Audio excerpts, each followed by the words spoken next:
See, this is the magic T representation. Okay, this is a hybrid T. It is a combination of both E plane and H plane T. Okay, both side arm and this top layer, top arm is also present. Okay, this upper arm and side arm is present along with the two main ports. Okay, this is the main rectangular ports, port P1 and port P2. This is the H plane T. This is the E plane T. E is connected on the top and H is connected on the side arm. Okay, already I told what is actually TEM mode. Okay, transverse electromagnetic mode. In transverse electromagnetic mode, electric field, the wave propagation along z direction, electric field and magnetic field should be perpendicular with each other. So here we have to consider the electric field. If the side arm is, if the new arm is connected parallel with the electric field, we can tell it as E plane T, and parallel with the magnetic field, we can tell it as H plane T. Okay, so this is E plane T. Here the electric field vector should be considered, and here this is the magnetic field vector should be considered. This is the magnetic field. நம்ம எவ்வளோ நம்ம எவ்வளோ patches மட்டும் நான் சொல்லிட்டு போயிடுறேன் வந்தால் தான் அனுப்பிடுறேன். ஏன்னா உங்களுக்கு லிங்க் அனுப்பியிருக்கல காணோம். எவ்வளோ பேச்சஸ்ஸு எவ்வளோ ஸ்டூடெண்ட் மட்டும் சொல்லிட்டு போயிடுறேன் நான். 11 பேட்சஸ் இருந்தது. நான் அதில் தான் போட்டிருந்தேன். யாராவது டெலீட் பண்ணியிருந்தாங்கன்னா நான் அது பர்பஸ்ஃபுல்லாக டெலீட் பண்ணியிருப்பாங்க. நான் என்ன பண்ணுறது? எவ்வளோ ஸ்டூடெண்ட்ஸ் இருக்கு நான் எவ்வளோ ஸ்டூடெண்ட்ஸ் எனக்கு அதிலே இல்லைன்னா நான் எப்படி கவுண்ட் பண்ணுறது? இப்போ நான் கிளாஸ் எடுத்துகிட்டு வரேன் சார். நான் ப்ளீஸ் அவரு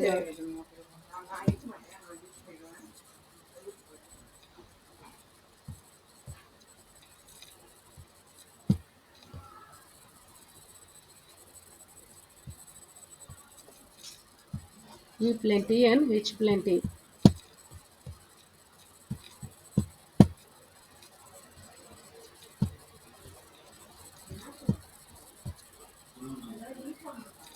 If two arms are connected along the main arm, that should be considered as magic T, and I will explain the working principle of the magic T.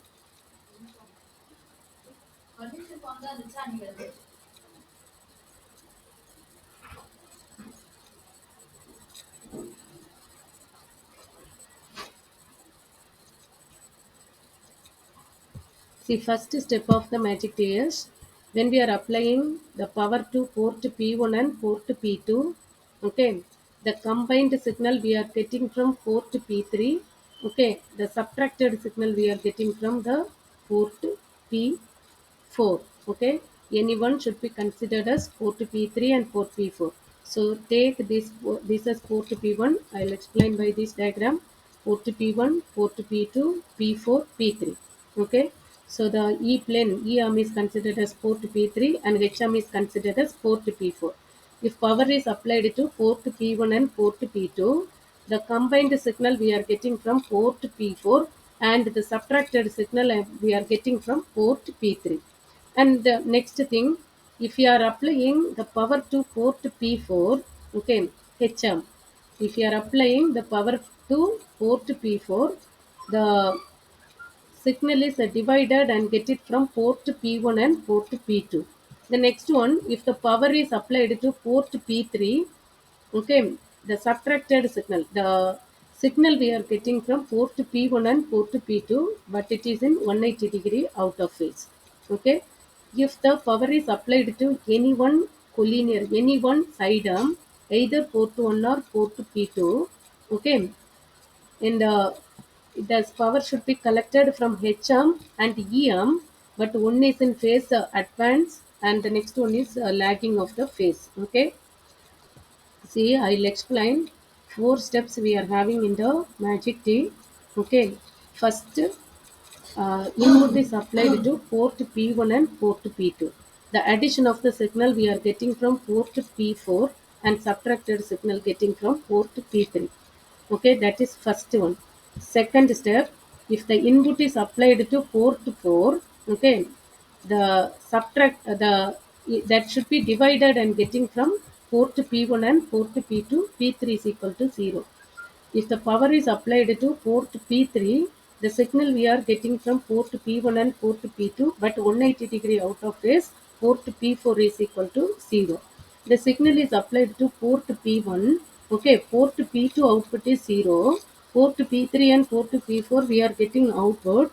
One is phase lagging and one we are getting phase advance. Okay, just we have to tell here 90-degree phase shift we are getting means these two waves should be leading and lagging by 90 degrees. Okay, so this is the working principle of the S matrix. Okay, now we are going for S matrix representation and explanation of the S matrix. Okay, so this is a 4 port device, that's why we have to consider this by 4 cross 4 matrix. Okay, so students solve this S matrix, solve this S matrix of magic T like E plane and H plane T. Take it. See, this is a magic T. Here 4 cross 4 matrix should be considered from S11 to S44. All the properties we have to use here also. So if the two ports are perfectly matched with the main port, H plane T, H-plane port and E-plane port should be matched perfectly with the port P1 and port P2. We should make port P3 is equal to 0. Like the same way, S33 is equal to 0, S44 is equal to 0. These two parameters can be considered as 0 initially. The diagonal elements, okay, S33 and S44 is equal to 0. Now, from the symmetry property, we can make S12 is equal to S21, S13 is equal to S31, S14 is equal to S41, S32 is equal to S23 according to that. Okay, it's available here. Okay, and one more thing, there is no relationship between port P3 and port P4, so we can make S34 is equal to 0. Okay, S34 is equal to 0. These two can be considered it as 0 and see, there is no relationship between port P3 and 2. This can be considered as 0. Port P4 and 2. This can be considered as 0. So, all you have to make it initially. Then we have to go for C. It's there from the symmetry property. And what I told is there is no relationship between EM and HM. So, we have to make S34 and 43 is equal to 0. There is no relationship between 1 2 and 2 1. So 1 2 is equal to minus 2 1. So we have to take it as like that. How it is minus? Because when we are applying the input to port P1 means the splitted signal. Any one port, E port, if you are applying the input, the output we can collect it from port P1 and port P2, but 180 degree out of it. So everything we have to take it as the consideration for making the S matrix. So the new S matrix can be written as, okay, the diagonal elements can be 0 and all other elements. Okay, if there is no relationship between am, okay, there is no contact between them, we have to make that parameter should be 0. And this minus what we are getting is, see, if the wave is applied to port P3, it should be splitted and getting from port P1 and port P2, but it is in 180 degree out of phase. This out of phase signal also, their parameter can be considered as in minus. Okay, so after applying everything, we can make a new matrices like that. Then we have to use the unitary property or identity matrix property. The matrix and their complex conjugate is equal to identity matrix. Okay, then we have to apply the same procedure. We have to multiply the first row with the first column, second row with the second column, third row with the third column, and fourth row with the fourth column. From the third one and fourth one, we can make S14 square is equal to S14 square is equal to 1, S13 square is equal to 1. Okay, so S13 square is equal to 1 and S14 square is equal to 1. That should be considered as 1 by root 2.